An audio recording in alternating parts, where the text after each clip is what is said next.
A gente começa a nossa história com a cena de um livro que parece estar sendo usado como um registro de algum tipo. A pessoa que deixou isso para trás não acha que vai servir para muita coisa, mas sente que pelo menos vai ajudar a organizar os pensamentos dela. Agora, nosso herói conta os eventos do seu passado que o levaram até esse dia. Isso aconteceu logo após as férias de primavera no colégio, quando ele estava na sala de aula, olhando pro nada. Naquele momento, uma onda súbita de energia tomou conta dele. Então, nosso herói desapareceu da cena. Agora ele se encontra dentro de uma sala gigantesca, que está completamente vazia. Enquanto tenta entender onde ele chegou, é recebido por uma menina fada que diz que esse lugar se chama Elysium. A menina fada é o espírito responsável por esse lugar e seu nome é Epsilon. Nosso herói dá um oi e se apresenta como Kirisaki Ozzy. Logo depois que ele se apresenta, Epsilon faz algum tipo de registro, mas ele não sabe o que isso significa e fica confuso. Agora, há um silêncio constrangedor e Kirisaki não sabe o que dizer a seguir.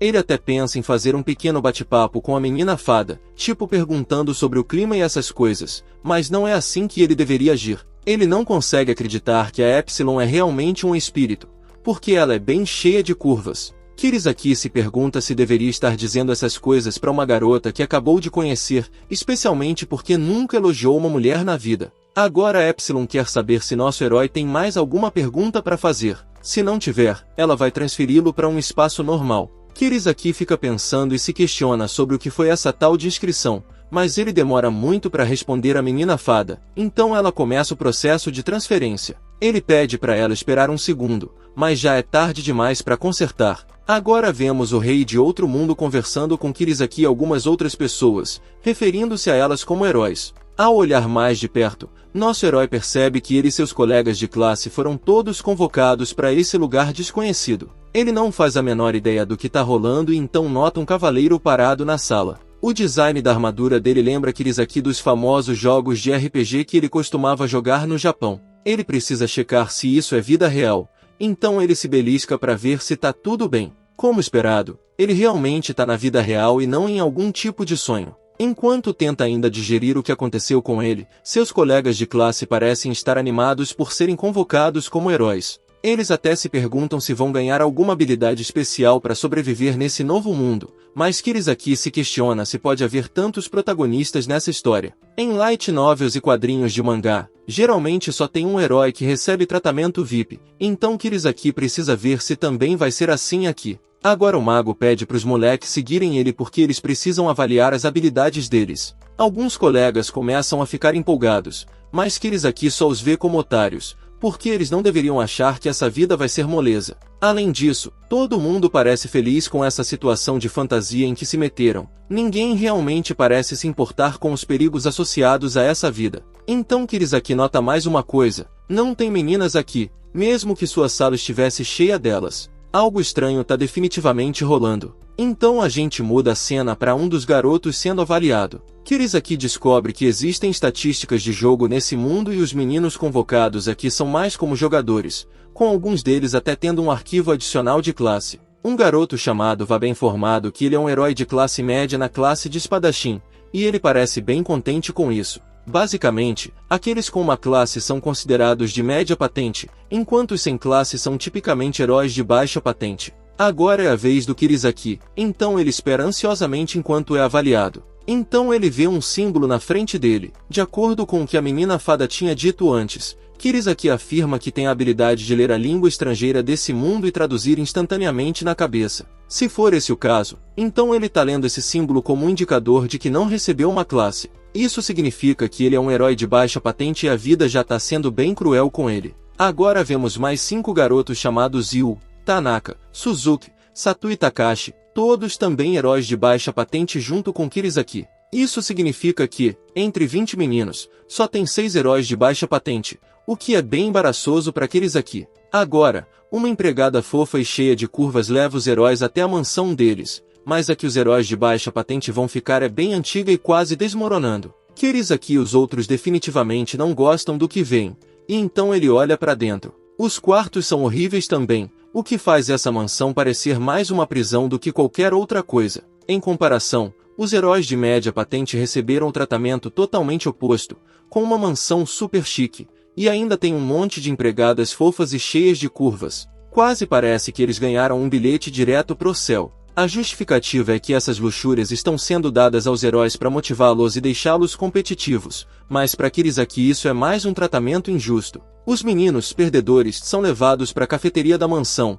onde encontram a empregada-chefe chamada Sylvia. Ela é fofa e cheia de curvas em um nível totalmente diferente, mas não tá aqui para abordar nenhum pensamento intrusivo. Em vez disso, ela vai explicar para os meninos perdedores por que eles foram trazidos aqui. Resumindo, eles precisam conquistar o calabouço abaixo deles. Isso porque o país e até o mundo inteiro são regidos pelo conceito de calabouços. Seja para comida, combustível ou qualquer outra necessidade, tudo vem dos calabouços. Em resumo, Kirisaki descobriu que o povo desse mundo quer que ele e os outros meninos perdedores vão buscar esses itens para eles. É claro que eles estão tentando fazer parecer legal, dizendo que os heróis devem conquistar o calabouço, mas se formos olhar de forma neutra, esses meninos foram sequestrados sem mais nem menos e agora estão sendo forçados a fazer trabalho pesado. O pior é que Kirisaki ouviu que não há como voltar pro seu mundo original, então ele tá preso aqui para sempre. Pelo menos ele tá sendo pago por isso, senão o reino teria que enfrentar uma rebelião intensa.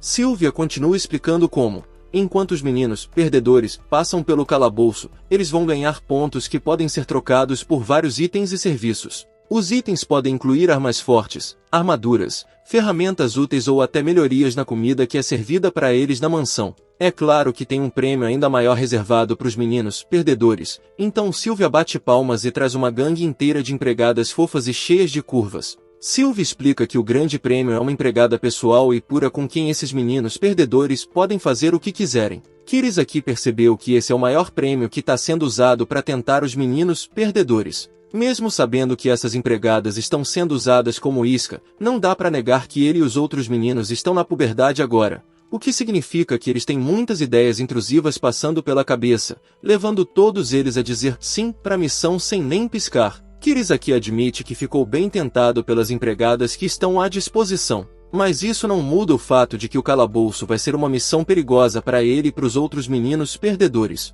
Enquanto se deita na cama e considera tudo o que aconteceu, ele diz que não sabe como lutar. Claro, ele quer uma empregada pessoal, mas vai precisar sobreviver ao calabouço para isso acontecer. De repente, ele ouve batidas na porta e se pergunta quem pode ser. Ele pede para a pessoa entrar e acaba sendo uma empregada fofa e cheia de curvas chamada Anisa. Ela diz que veio para cuidar do Kirisaki, o que só pode significar uma coisa para nosso herói. Ele percebe que o povo do reino quer uma resposta dele e dos outros meninos perdedores o mais rápido possível, e essa seria a melhor forma de conseguir. Ele sabe que é uma armadilha, mas como nunca foi tocado por uma mulher antes, ele não consegue bloquear seus pensamentos intrusivos. O que segue é uma sessão intensa e suspeita com a menina empregada, e então nosso herói descobre que, como os homens desse mundo não são férteis o suficiente, essas garotas vêm trabalhar como empregadas para conseguir as sementes dos heróis que estão sendo convocados aqui. Isso significa que ele pode fazer o que quiser com essas empregadas, e uma semana se passa assim. Para ser justo, Kirisaki e os outros moleques perdedores não esquecem de treinar, a comida não é tão ruim também, então essa é uma vida mais confortável. No entanto, isso levanta a questão se esses moleques perdedores estão se tornando cavalos de raça domesticados. Isso também explica por que só os meninos foram convocados para esse mundo e não as meninas. Claro, eles também têm se divertido com as meninas de uniforme e nosso herói não é exceção. Ele dá o exemplo de uma menina de uniforme chamada Reni, que é uma criada de baixo nível, designada aos heróis de baixo nível. Eles podem fazer o que quiserem com ela, onde quiserem e quantas vezes quiserem. Essas coisas são obviamente incríveis para o Kirisaki, mas então ele se lembra que Reni e Anisa são do mesmo nível e começa a ter fantasias sobre ela enquanto está com a Reni. Ela consegue entender isso na hora. Kirisaki se preocupa por ter estragado tudo, mas ela diz que tá tranquilo porque a Anisa é fofa. A Reni então aponta que a Anisa também parece gostar do Kerajai, então ele deve pegar ela antes que outro cara faça isso. Além disso, a compatibilidade com uma menina de uniforme aumenta quando você tem pensamentos mais intrusivos com ela, o que significa que o Kirisaki terá uma chance melhor de engravidar a Anisa se a fizer sua criada exclusiva. A única maneira de fazer isso é ir para a masmorra, então Kirisaki decide que é hora de agir. Os dias de treino finalmente acabaram e hoje os moleques perdedores vão entrar na masmorra pela primeira vez. Eles devem subir em alguns pódios, após o que flashes de luz os consumirão como parte de alguma magia de teletransporte. Kirisaki dá uma olhada em seus suprimentos e vê que eles são destinados apenas para heróis de baixo nível. Alguns dos heróis de nível médio até tiram sarro dele por estar vagando com um bastão e um escudo de madeira. Eles o chamam de sem graça e dizem que suas armas são a combinação perfeita para ele, já que ele não tem uma classe. Tudo isso é só papo de idoso. E nosso herói tenta ao máximo não deixar as palavras dos outros o afetarem. Ele dá alguns passos à frente e então entra no portal. Kirisaki afirma que, a princípio, estava realmente desconfiado de tudo, especialmente porque estava levando tudo na maciota. No entanto, agora que ele tem um objetivo em mente, ele vai levar sua missão muito mais a sério. O objetivo é, claro, fazer da Nisa sua criada exclusiva e ele vai acumular muitos pontos que ele vai poder usar para libertá-la de seu status de baixo nível. Ele claramente gosta dela e, se acontecer de ela também gostar dele, então ele vai garantir que nenhum outro moleque possa tê-la. Agora Kirisaki respira fundo e solta, depois parte em sua missão. Leva apenas um segundo para ele ser teletransportado para a masmorra e ele já está sentindo uma vibe sinistra do lugar. Kirisaki observa as paredes e percebe que são feitas de pedra de verdade. Pelo que parece, é quase como se ele estivesse em um jogo de RPG de verdade. A parte suspeita é que só tem nosso herói aqui e nenhum dos outros moleques apareceu nessa área. Isso pode significar que cada um dos moleques perdedores foi teletransportado para seções diferentes dentro da masmorra. Kirisaki sente que isso está ficando meio familiar com os jogos que costumava jogar no Japão e se pergunta se está em algum tipo de tutorial. No momento em que diz isso, ele ouve uma voz perguntando se ele gostaria de começar seu tutorial agora. Nosso herói se lembra da menina fada Epsilon, que imediatamente volta à sua mente e oferece uma breve história sobre o planeta Elysium. Basicamente, a civilização que controlava esse mundo era muito mais avançada do que os humanos da Terra, mas há cerca de 500 anos, toda a civilização desmoronou enquanto lutava sua última guerra. Como esperado, isso terminou em uma catástrofe global. E a palavra de Epsilon vale ouro, pois ela é o terminal de informação desse mundo. Claro, Kirisaki pergunta a ela como as pessoas que existem atualmente nesse mundo surgiram se todos os outros perderam a vida na guerra. É então que a menina fada explica que Elysium não é o nome deste planeta, mas sim de uma instalação de lazer que foi estilizada como uma masmorra de fantasia. Isso significa que nosso herói foi convocado para uma instalação dentro de outro mundo e não para o mundo principal em si. Acontece que algumas pessoas fugiram para essa instalação durante a guerra para que pudessem aproveitar mais uma vez, mas também conseguiram usar essa masmorra para sobreviver naquela época e até agora. Então, por 500 anos, os sobreviventes da guerra têm vivido dentro dessa cúpula de masmorra e estão sob o domínio de uma monarquia. Tudo isso parece interessante para Kirisaki, especialmente por como a sociedade ainda conseguiu funcionar por tanto tempo aqui. No entanto, ele está um pouco cético sobre se esse lugar foi realmente feito para fins de entretenimento, afinal, parece ter muitos recursos e instalações, então talvez seja mais do que um parque temático padrão. Epsilon explica a ele que Elysium foi construída com a melhor tecnologia que o mundo tinha a oferecer para proporcionar a melhor satisfação ao cliente. Ela também afirma que o sistema usa algum tipo de gerador de energia perpétua, que é por isso que a energia nunca parece acabar aqui. A menina fada parece que vai entrar em uma espécie de palestra, então Kirisaki a interrompe antes que ela possa continuar. Epsilon quer saber se nosso herói tem mais alguma pergunta para ela, então ele levanta a questão sobre convocar pessoas de outro mundo. A menina fada afirma que os heróis são convocados do mundo paralelo mais próximo para desafiar suas masmorras. No momento, há uma configuração chamada Infinito que está em processo de execução. Além disso, os heróis são considerados descartáveis porque o sistema nunca sequer considerou a repatriação após o processo de convocação. Kirisaki não gosta do fato de que uma menina fada fofa como Epsilon está dizendo coisas tão cruéis e sombrias.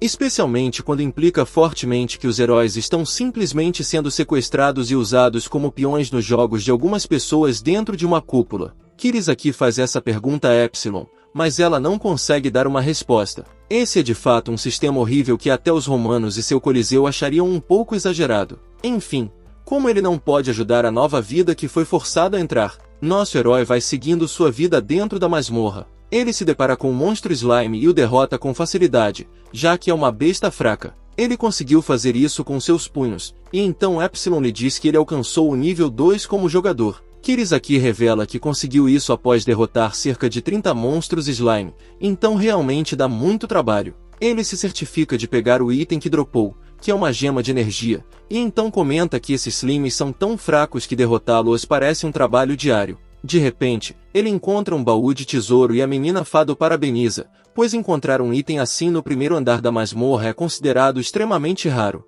Kirisaki abre o baú e é abençoado com um item adicional. Parece ser uma espécie de espada, mas então Epsilon avisa Kirisaki para ter cuidado, pois os baús de tesouro também podem ser armadilhas. Nosso herói afirma que a menina fada realmente deveria estar lhe dizendo essas coisas antes, mas tudo bem, no final das contas. De qualquer forma, Kirisaki dá uma olhada nos requisitos que lhe foram dados para ganhar a classe de aventureiro. Ele já cumpriu 2 deles, derrotando monstros slime e abrindo um baú de tesouro. A última coisa que ele precisa fazer é sobreviver e voltar da masmorra vivo. Agora ele nos explica que, embora ele tenha saído no prejuízo por não receber uma classe ao ser convocado, foi apenas uma questão de pura sorte. Acontece que existem alguns tipos de classes que podem ser aprendidas quando um herói cumpre todos os critérios certos, assim como Kirisaki fez. Agora, Kirisaki também nos diz que não queria correr o risco de aprender aleatoriamente, então decidiu ganhar uma classe mais segura, que é a de aventureiro.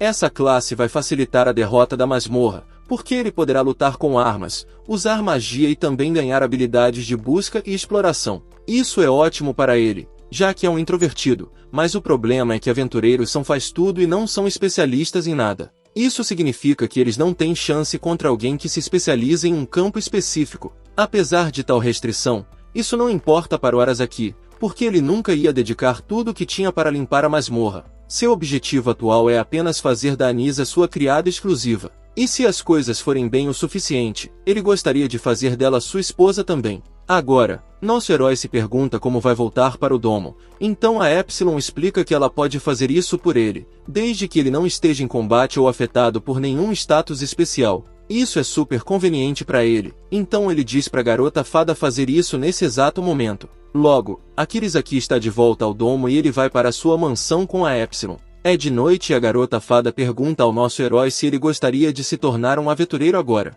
Ele diz que sim, e o pedido é completado num piscar de olhos. Ele não sente nenhuma mudança por enquanto, mas acha que só vai perceber a diferença amanhã. No dungeon, tem um problema, que é que o elefante dele tá acordando a tromba bem mais do que o normal. A Kirisaki realmente quer ficar com uma garota nesse momento, e seus pensamentos intrusivos parecem estar a mil. Ele ouve uma batida na porta, então vai abrir e encontra a Anisa e a Reni do lado de fora. As meninas parecem assustadas por algum motivo, mas a Kirisaki quer saber por que elas estão ali. A Vini e a Anisa expressam alívio ao vê-lo de volta, e ele se pergunta se as pessoas acharam que ele tinha perdido a vida porque voltou tão tarde. A Reni diz que se a Kirisaki fosse voltar tarde, pelo menos deveria avisar a ela e a Anisa quando chegasse, porque ao não fazer isso, ele as deixaria preocupadas, especialmente a Anisa. As duas garotas parecem um pouco envergonhadas porque expuseram seus sentimentos pela Kirisaki, mas ele tá nem aí para essas coisas, porque o elefante dele ainda tá enfurecido.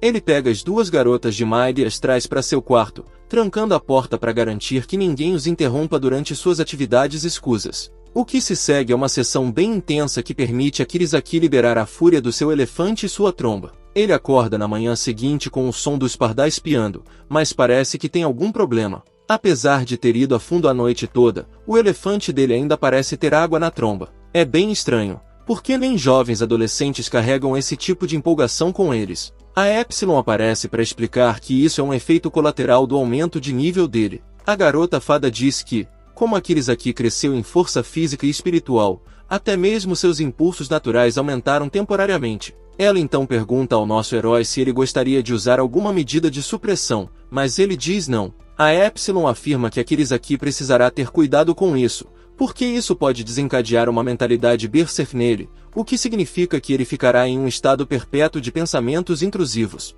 Nosso herói também pode sofrer de agressão extrema, então ele vai precisar ter cautela daqui para frente. Agora aprendemos que a Kirisaki está com outra garota chamada Alice, que não pode ver a Epsilon, então ele diz para ela ignorar suas palavras e continuar com suas atividades sujas. Após uma sessão pesada com ela, vamos para a cafeteria, onde todos estão se alimentando. Alguns dos meninos estão discutindo como os slimes são super fracos e podem ser derrubados com apenas um soco. Tendo isso em mente, parece que o dungeon é como uma caminhada no parque. Claro, a Kirisaki acha que esses meninos estão se empolgando com a nova vida deles, e desde que não tropeçam, tudo deve estar de boa. Mas os boys perdedores estão praticamente parecendo os três patetas nesse ponto. A Yu se afasta deles, então aqueles aqui não conseguem entender qual é a dele. E então tem o Tanaka, que só parece que desistiu de tudo, embora isso não seja realmente culpa dele. Afinal, nem todo mundo consegue lidar com a vida de um monstro, não importa quão fraco seja. O Japão moderno nunca teve tais filosofias, então tirar a vida de tantos slimes pode deixar traumas nas pessoas como Tanaka. Agora é hora da comida, mas a refeição que foi dada para Kirisaki é bem básica. Não é nada parecido com o que estavam servindo na semana passada, então ele pergunta o que tá rolando. A Anisa diz que ele estava recebendo comida gostosa na semana passada porque estava treinando e aprendendo sobre o mundo dela. Isso significa que o tratamento foi basicamente para motivar os meninos a se saírem bem durante o treinamento no dungeon. Para Kirisaki, é meio que uma jogada, mas ele sabe que precisa fazer da Anisa sua maid exclusiva, então acha que vai continuar economizando por enquanto. Agora é dia de dungeon novamente, mas nosso herói já tá cansado de bater em slimes. Ele quer ir pro segundo andar, mas não sabe onde é e só pode esperar encontrar uma entrada enquanto anda por aí. Agora a Epsilon pergunta a Kirisaki se ele gostaria de ativar o mapeamento automático, e ele diz que sim. O mapa mostra muitos espaços vazios, então nosso herói se pergunta quão grande é esse dungeon realmente,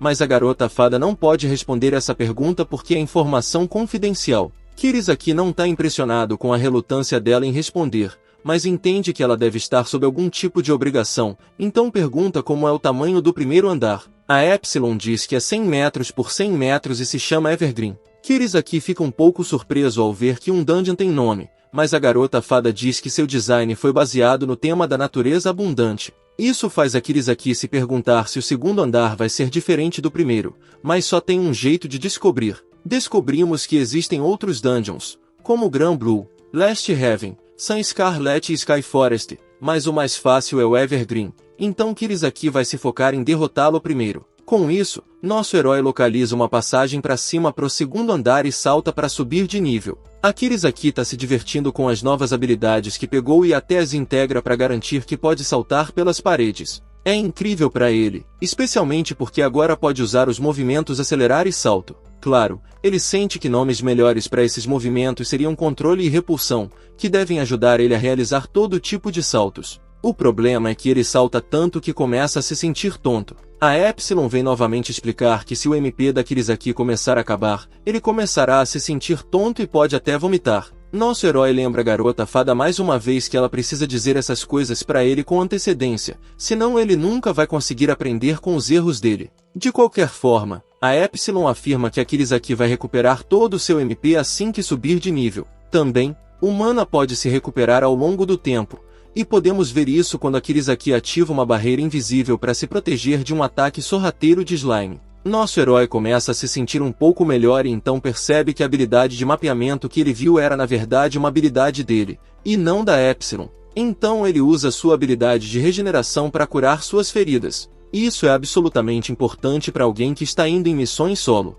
Então, Kirisaki lembra que sua resistência da noite passada pode ter sido devido à habilidade de regeneração ativando, além de que essa habilidade afeta aqueles ao redor também, então isso explica como as garotas Mai também conseguiram ir a noite toda sem se cansar. À medida que ele sobe de nível, Kirisaki finalmente ganha acesso à caixa de armazenamento padrão de outra dimensão. Isso é incrivelmente útil, especialmente se você tem muitas coisas para carregar. Além disso, todas as habilidades mágicas e físicas da Kirisaki melhoraram de forma impressionante, significando que ele finalmente está se tornando um herói de nível médio. Porém, a clava que ele ganhou de graça antes agora quebrou, provavelmente porque não aguentou os novos poderes da Kirisaki. Ele decide pegar a espada mágica que ganhou do baú de tesouro e a usa para cortar alguns slimes. É uma ferramenta impressionante, sem dúvida, mas o problema é que consome bastante mana ao usar, então a Kirisaki vai ter que ser mais cuidadoso. A Epsilon concorda com suas palavras, então ele diz para a garota fada levá-lo de volta para a mansão para que ele possa pegar uma arma reserva.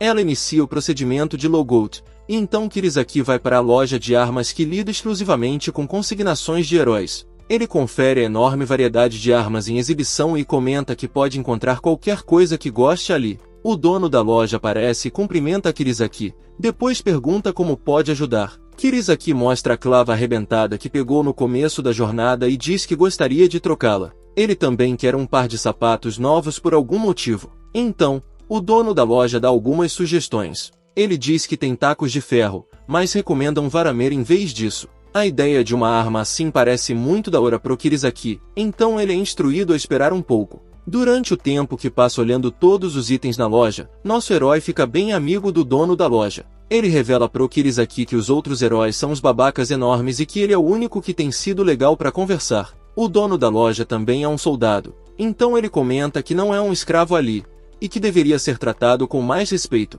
O Kirisaki consegue entender a frustração dele, mesmo que o soldado não devesse estar reclamando para outro herói. Ele também revela que o Kirisaki é o primeiro herói dessa leva de garotos a vir até sua loja. Normalmente, essas informações não deveriam ser reveladas para quem vem de outro mundo, porque isso basicamente prova que os heróis são usados como peões descartáveis. O Kirisaki fica feliz por ter uma prova dessas teorias que o Epsilon lhe contou e percebe que a ética no trabalho não é valorizada nesse dome. Ele então dá uma olhada no varameira e gosta pra caramba. Ele pega isso junto com um par de botas novas, e o soldado decide dar pra ele um estoque fresquinho do armazém. Ele pede pro Kirisaki esperar na loja enquanto vai buscar e nosso herói concorda. Enquanto espera o soldado voltar, o Kirisaki começa a ouvir uns barulhos estranhos. Quando presta mais atenção, consegue perceber que pensamentos intrusivos estão sendo colocados em prática em algum lugar. A fonte do barulho é uma porta misteriosa, então ele vai em frente e a abre, encontrando uma visão bem chocante.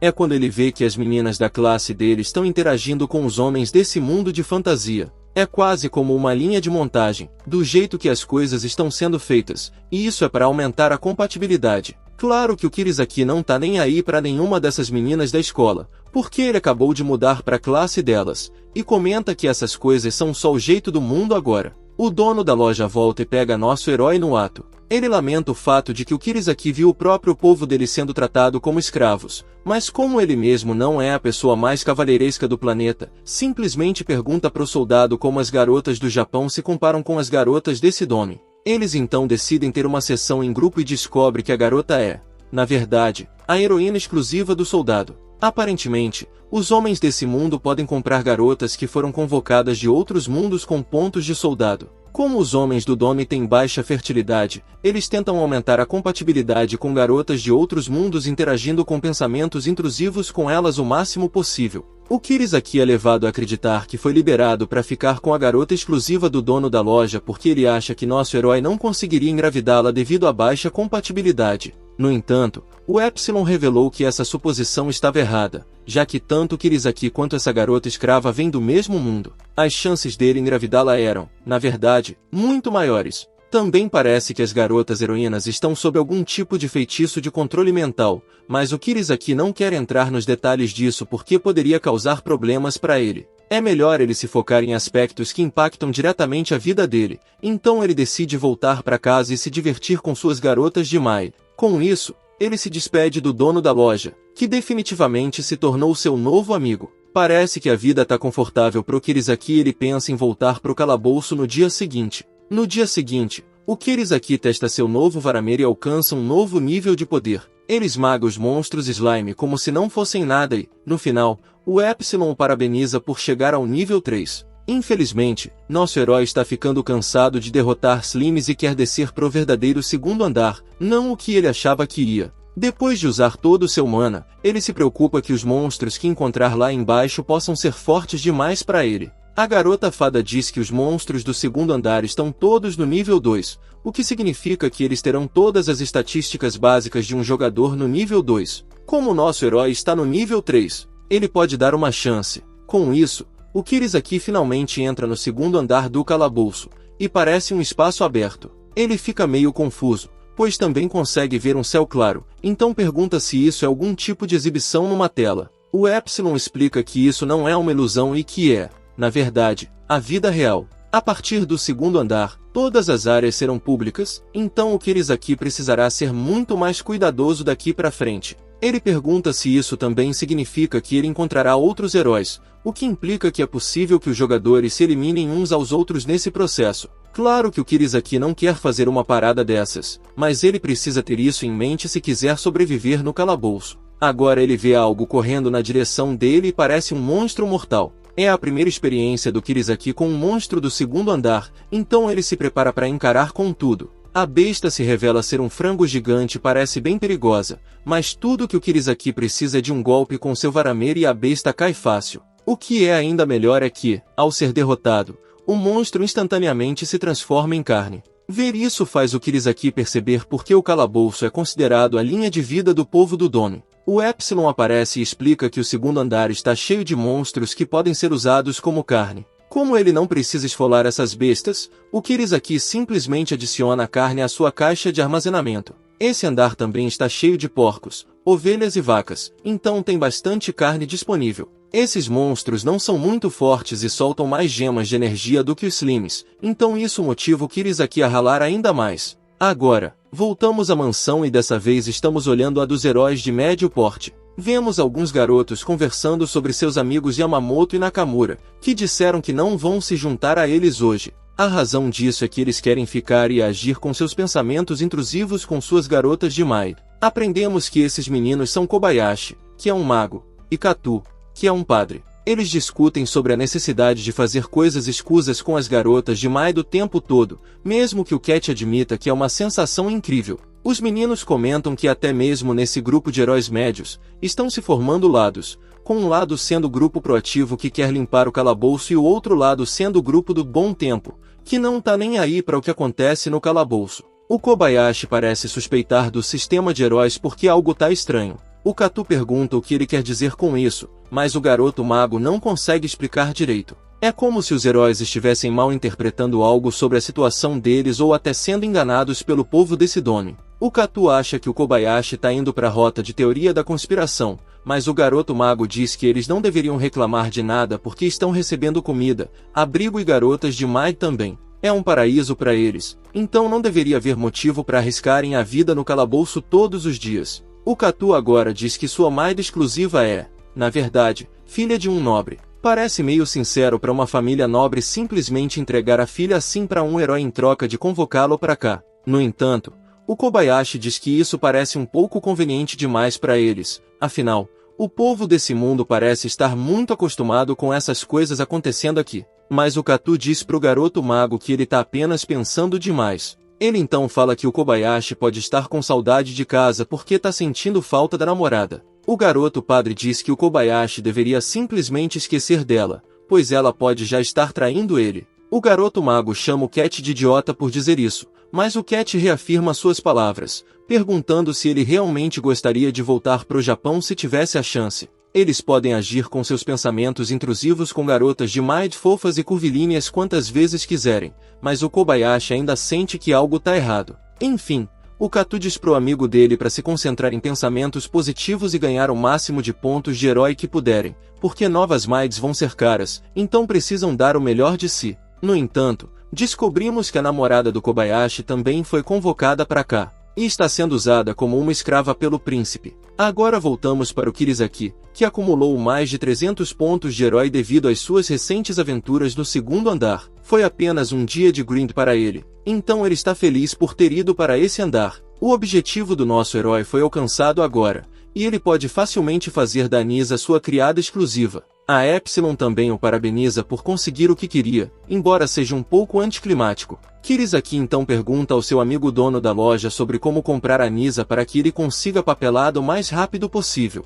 Em um tempinho, ele vai receber o colar que vai provar a posse da Nisa, junto com um anel que é comparado a isso. Nosso herói está muito feliz com isso, então decide compartilhar um pouco de sua carne com um amigo soldado. Ele mostra um enorme bife e diz que pode ser compartilhado com os outros soldados também. O dono da loja não consegue acreditar que é de uma qualidade tão alta e pergunta se pode pegá-lo. Kirisaki não tem problema com isso, porque tem muito mais de onde veio. O amigo soldado é extremamente grato a Kirisaki por fazer isso e então diz que, como Kirisaki terá que esperar até o colar ficar pronto, ele não terá muito o que fazer. Nesse caso, ele pergunta se Kirisaki gostaria de fazer algumas rodadas com sua escrava, ao que Kirisaki responde que sim sem hesitar. Os soldados aproveitam a carne que foi dada a eles, mas sentem que é meio broxante receber toda essa comida sem ter que dar nada em troca. Eles acabam decidindo que o presente de carne deve ser retribuído à altura. Uma vez que ele termina com a criada do dono da loja, Kirisaki é oferecido uma de suas colegas de classe para manter como sua escrava pessoal.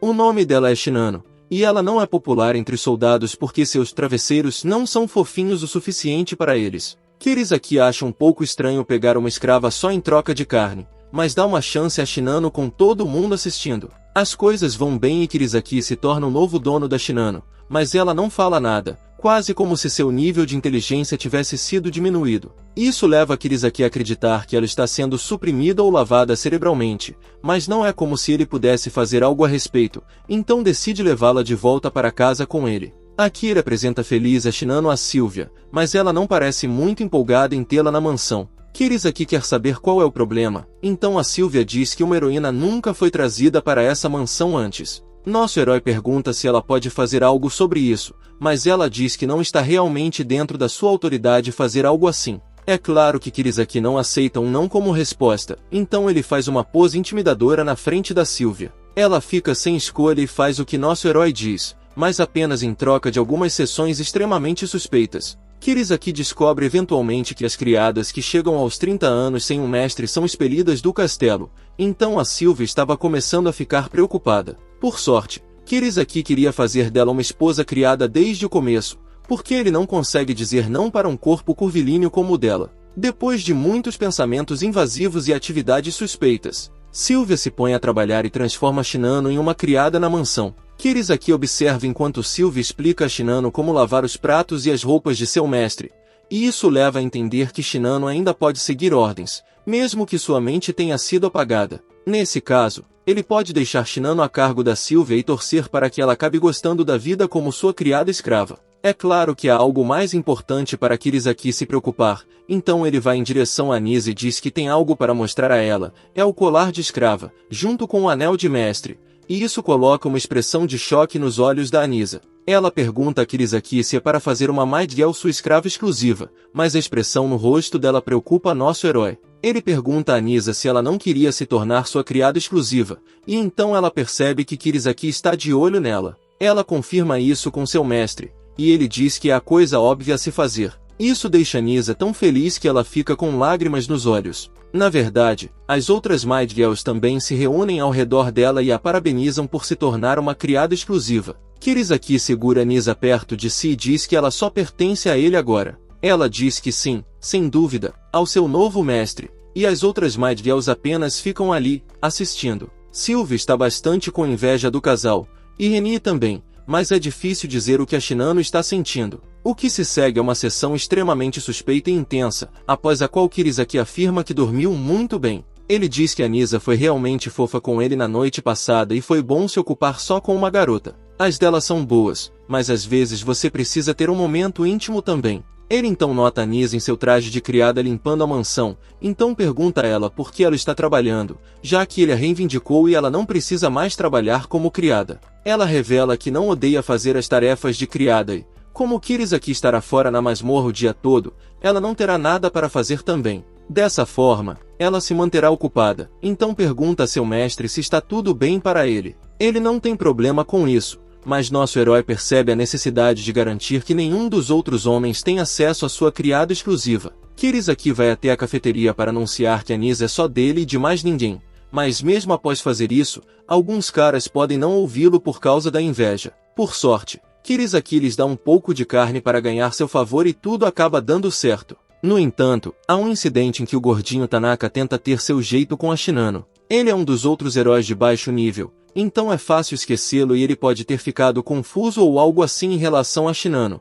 mesmo ela sendo também a criada exclusiva do Kirisaki. Felizmente, os soldados correram para a cena e prenderam o Tanaka antes que ele pudesse fazer algo com a Shinano. O gordinho é jogado em uma prisão por suas ações suspeitas e Kirisaki não parece ter problema com isso. Mais tarde, à noite, Reni também tenta fazer nosso herói comprá-la, mas ele a faz esperar. Então, a Epsilon diz a Kirisaki que a Shinano não está atualmente em seu período de fertilização, então ela pergunta se ele gostaria de tê-la magicamente fertilizada. Ele diz que não e prefere suprimir a fertilização para evitar qualquer drama. A fada explica como pode suprimir esse processo segurando os embriões antes que possam ser implantados no útero. Dessa forma, Kirisaki não precisa se preocupar em engravidar a Shinano ou qualquer uma de suas outras Maid Girls. A Epsilon continua explicando como ela realiza suas táticas de fertilização, mas nosso herói está claramente mais interessado em suas atividades suspeitas com as Maid Girls. No entanto, há um grande problema para Kirisaki, que é o check-up semanal de status.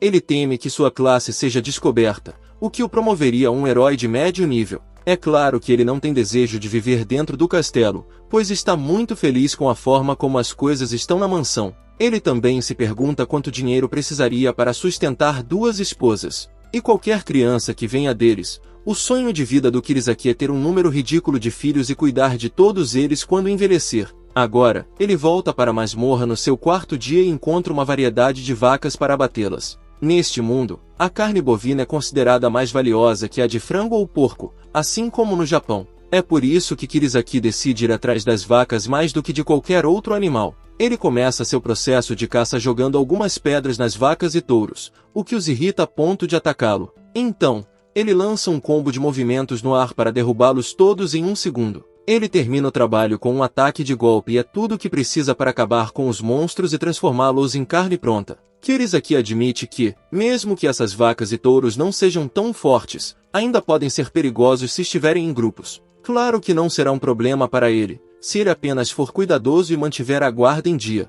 O Epsilon aparece mais uma vez e parabeniza Kirisaki por ter chegado ao nível 4 e aprendido a habilidade Adaptar. Ele fica feliz em ouvir isso, embora Adaptar pareça mais uma habilidade passiva que o ajudará a se ajustar ao ambiente. Ele confessa que, embora não tenha uma classe de combate, tem aprendido habilidades chatas e isso o está deixando irritado. Agora, Kirisaki encontra seu segundo baú do tesouro e decide analisá-lo primeiro com sua habilidade. Afinal, Epsilon disse que tais baús poderiam ser armadilhas. Felizmente para ele, não há armadilha neste baú e ele ganha um par de botas de salto. Ele decide experimentá-las e fazer um teste com as botas, após o que o vemos decolando quase como se estivesse prestes a voar. Nosso herói pode pular muito mais alto agora, graças a essas botas, e se pergunta o que aconteceria se ele usasse uma habilidade ao mesmo tempo. Kirisaki tenta, mas isso leva a uma exibição de poder um tanto exagerada e ele acaba caindo. Sua aceleração também aumentou muito, graças às botas,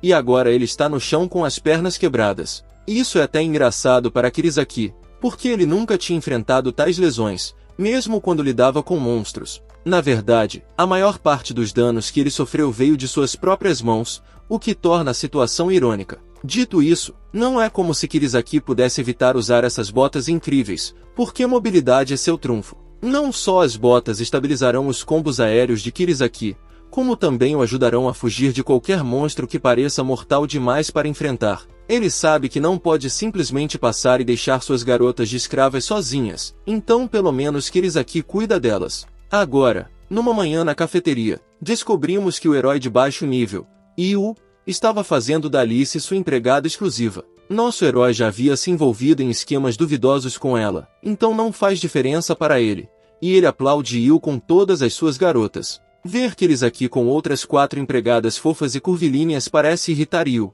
e fica claro que ele não gosta dele. Claro que nosso herói parece estar familiarizado com isso, porque vem de uma natureza introvertida. De qualquer forma, ele só deseja felicidade para Yu e Alice no futuro. Enquanto isso, na mansão do herói intermediário, pensamentos intrusivos são um eufemismo para a depravação que está acontecendo lá. Os heróis se tornaram viciados em um nível totalmente novo e discutem como quase perderam a vida ao derrotar um monstro vaca negra outro dia. Foram necessários 4 heróis de nível intermediário para finalmente derrotar a besta, e mesmo que não tenha sido um chefe final, ainda assim foi bem difícil. Ao mesmo tempo, vemos Kirisaki derrotando o exato mesmo monstro, tudo sozinho, o que significa que ele está em um nível ainda mais alto do que os heróis de nível intermediário. Depois disso, Epsilon parabeniza nosso herói por completar o 2º andar da masmorra e ganhar direitos de gerenciamento sobre ele. Kirisaki não entende o que direitos de gerenciamento significam, então pergunta se ele fez algo especial aqui.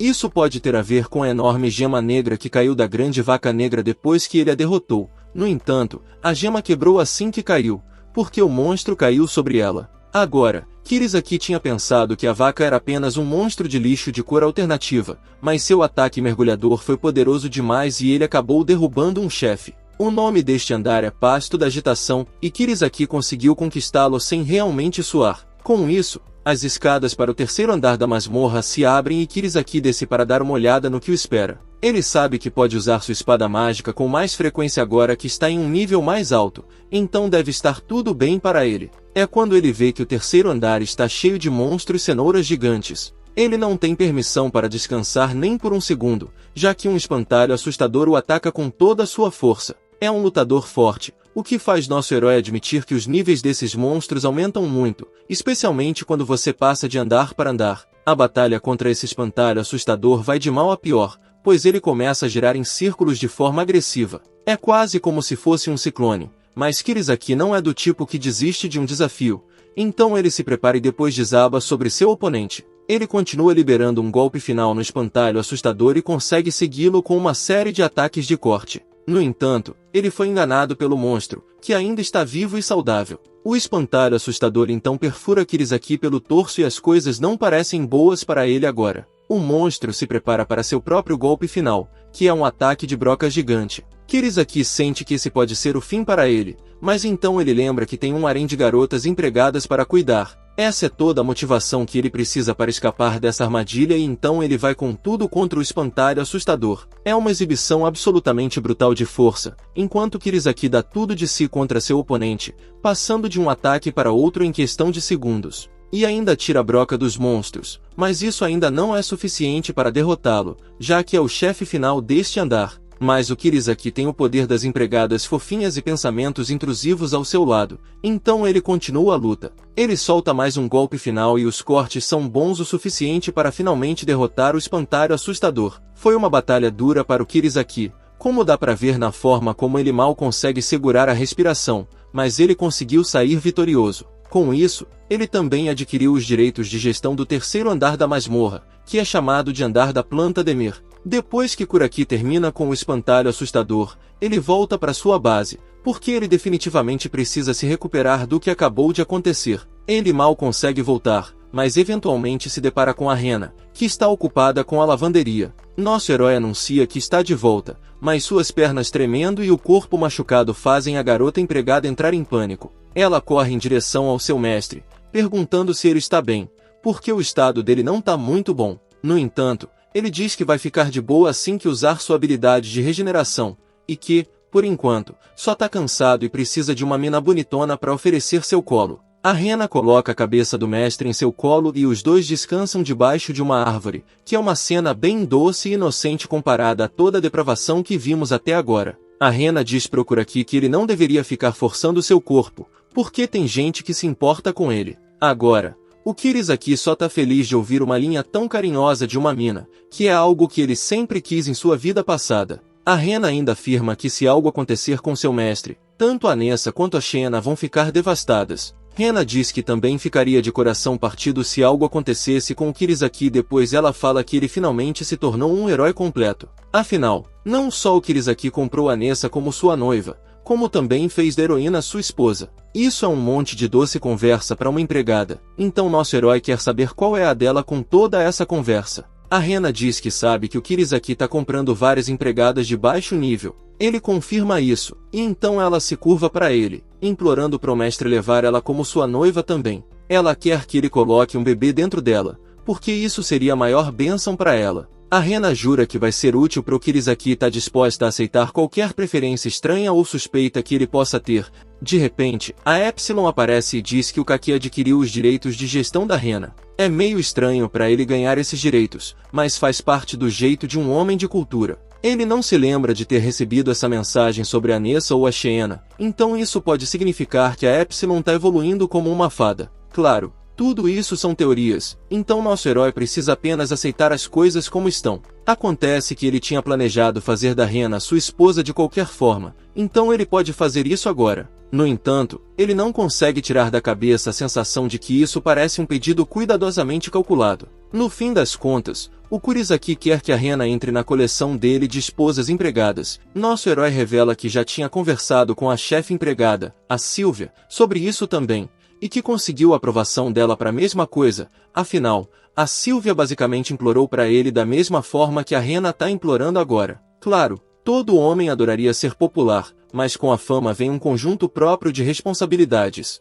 Afinal, o Kurisaki não pode se dar ao luxo de ser imprudente agora com tantas garotas dependendo dele. Ele já estava sendo cuidadoso durante suas missões na masmorra, mas agora tem que adicionar mais uma camada, já que mais uma empregada vai se tornar sua esposa. É hora de colocar a Rena à prova. Então Kurizaki desperta o Diddler dentro dele e começa sua avaliação. Ele se pergunta por quanto tempo a Rena vai conseguir aguentar, especialmente por causa da sua habilidade de regeneração, que o transforma em um verdadeiro elefante de derramamento de água. Rena se prepara para a performance da vida dela e diz que está pronta para as travessuras do futuro marido. O que se segue é uma exibição extremamente suspeita e a Epsilon comenta que a taxa natural de regeneração de MP do Kurosaki é maior do que a quantidade de MP necessária para usar a habilidade de reanimação no seu elefante. Isso soa bem pro nosso herói, porque isso efetivamente o torna o deus das atividades sombrias. Em outras palavras, o Kurizaki pode literalmente continuar até se entediar. A Rena não sabe com quem ele está falando,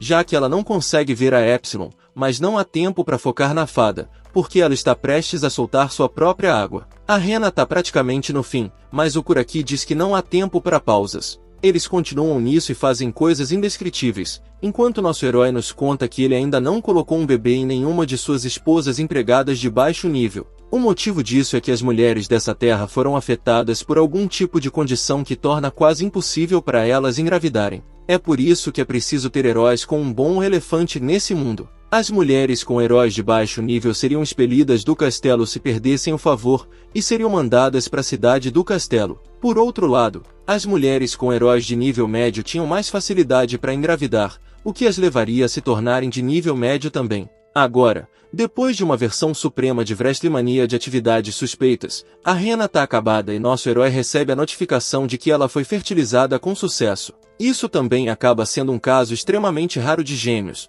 o que significa que Kurizaki realmente se superou dessa vez. A Epsilon está prestes a implantar os ovos, mas nosso herói diz para ela preservar os ovos, pois ele quer esperar até que suas esposas empregadas deem à luz. Essa habilidade permite efetivamente que Kurizaki controle a fertilidade de suas esposas empregadas, mas a Epsilon o avisa que partos excessivos podem aumentar o risco para o corpo da mãe. Kurizaki diz que quer que a Epsilon continue preservando os ovos e só implante quando ele disser. Eles podem ser feitos um por um na ordem em que foram preservados, mas Kurizaki precisa saber se isso é algo que a fada pode fazer. Ela pode muito bem fazer o que seu mestre manda e começa o processo para Nessa, Xena e Rena. Os direitos de gestão da chefe empregada Sylvia também foram adquiridos, mas a compatibilidade física de Kurizaki com ela é só de 50%. Ele ainda decide seguir em frente, e a Epsilon segue suas instruções. Agora que toda a configuração está concluída, nosso herói decide continuar seu momento divertido com a Rena. O tamanho petite dela faz algo para os pensamentos intrusivos dele, indicando ainda mais que a próxima faixa do Kendrick Lamar pode ser direcionada ao Karasaki. Agora, nosso herói leva a Rena com ele para resolver toda a papelada, para que ela se torne exclusiva dele. No entanto, ela não consegue ficar em pé sozinha, então ele decide carregá-la em seus braços. Isso teria sido extremamente romântico se não fosse por tudo o que aconteceu até agora ser tão torto e bagunçado. Durante todo esse tempo, o rosto da Rena ficou vermelho até a base do pescoço, o que a deixou extremamente fofa, despertando os pensamentos intrusivos do Kurizaki mais uma vez. Passamos para o dia seguinte, onde os outros heróis de baixo nível estão sentados à mesa e discutindo sobre ir para o segundo andar da masmorra. Eles sentem que já estão bons o suficiente para explorá-lo juntos e aumentar seus níveis. Afinal, não faz sentido só perder tempo matando os slimes o dia todo. Isso acontece principalmente porque os caras querem comprar uma esposa empregada e ter acesso exclusivo a elas. O Kurizaki também tá no bar, aproveitando uma refeição. E ele comenta que é legal para os meninos terem tantas esperanças, mas eles precisam voltar para a realidade.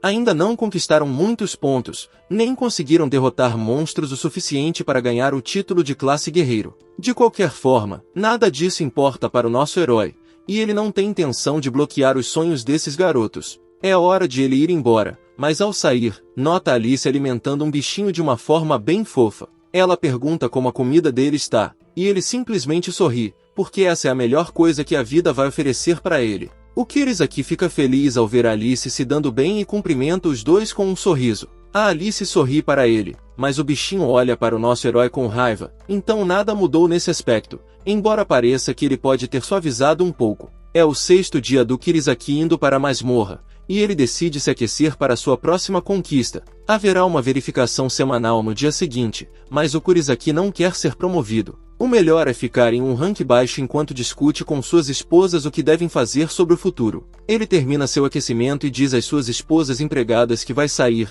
então elas pedem para ele se cuidar. De repente, a Rena tem algo a dizer, perguntando se é realmente necessário que ele se esforce tanto. Ele fica tocado pela preocupação de sua esposa mais nova, especialmente quando ela diz que todos podem encontrar uma forma de viver das joias que caem da caça aos slimes. Ela também fala que o Kirisaki poderia simplesmente se aposentar da vida de herói e se mudar para a cidade com as esposas, e todas trabalhariam juntas para sustentá-lo, sem problemas, porque tudo isso vai ser em vão se o Kirisaki sair e perder a vida. A Anessa olha para a Rena e sente a dor dela, enquanto nosso herói fica chocado com seu comportamento, já que a Rena era vista como essa garota egoísta, mas na verdade ela é bem carinhosa. O Kirisaki percebe que, quando voltar, vai ter que mimar a Rena um pouco por se preocupar tanto com ele. Ele até diz que viver como um donzelo não é tão ruim, mas também é uma forma patética de vida para um gigachad. Ser um parasita nas costas de suas esposas lindas e trabalhadoras só pode ser classificado como comportamento de beta-mari.